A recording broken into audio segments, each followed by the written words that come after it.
I had to run an errand, and my sinuses and my throat were a little bit irritated. And I'm not a person that's sickly. I don't have any allergies. I live on a farm. I'm constantly around hay and grass and dust, and it never bothers me. So I thought, well, this is a little strange, but, I'm not going to worry about it. Well, the following morning, Friday, I woke up just sick with the flu-like symptoms. My sinuses and throat were caustically burnt.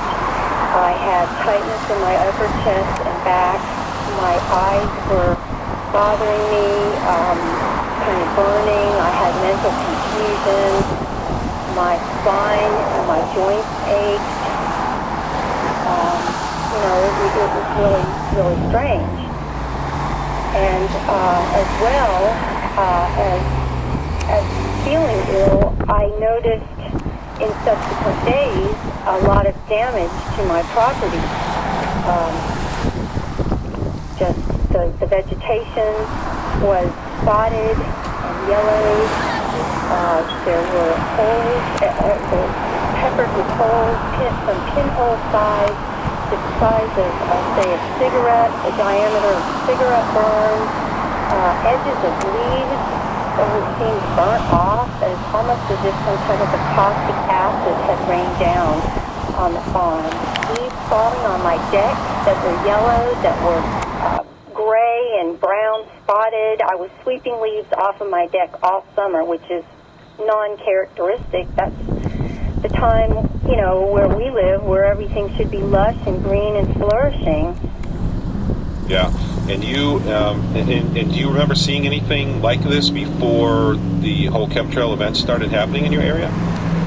I can't recall it. No, everything seemed pretty much normal, and I walk a trail, from my house to my barn several times a day. I've lived on my farm for 20 years, and I know every inch of it like the back of my hand, and I can honestly say I have never seen anything like what I'm seeing now. Was in a family farm. It had been farmed for years, not my family, but it belonged to another family, and it has wonderful, beautiful old oak trees. I have, several large oaks that are probably in the 80 to 90 year range. They're magnificent trees, 150, 200 feet tall.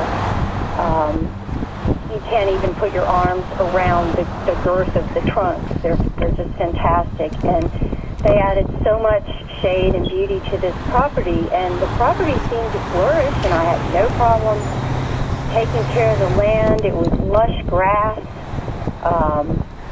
very healthy piece of property. Several years ago, the trees, I noticed these oaks were just slowly declining and just dying, and I'd have one die here, and then a couple of years later, another one would just fade away. And I've been watching these trees dying and couldn't put my finger on it, and now, with what I witnessed, I believe I know the answer to what is killing these trees. And, of course, subsequently doing the soil testing to find out if the aluminum and the barium and the strontium and the titanium were present. And the tests which I had done have proven that all of those metals are present. The lab,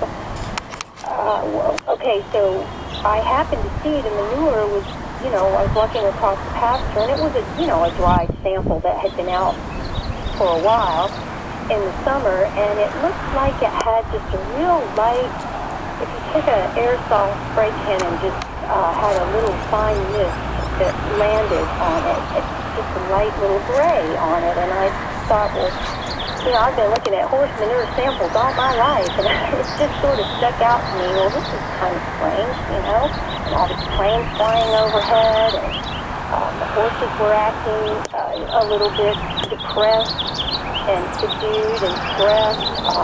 One thing that they had loose stools throughout the summer, which is not really a normal thing, and that was one of my symptoms in the first few days after I became ill as well. So So this went on with the horses for months? Yeah. And how normal is that? Well, it's not really normal at all in the summer. I sent in the horse manure. I sent in soil samples that I collected from. I went around to about 5 different locations where the trees were dying and looking unhealthy, and I dug down maybe 2 to 3 inches and made a composite and put it in a Ziploc baggie, quart-size baggie. And I also collected some bark, which I have noticed was beginning to develop a strange lichen-like scale on it. It's a sort of a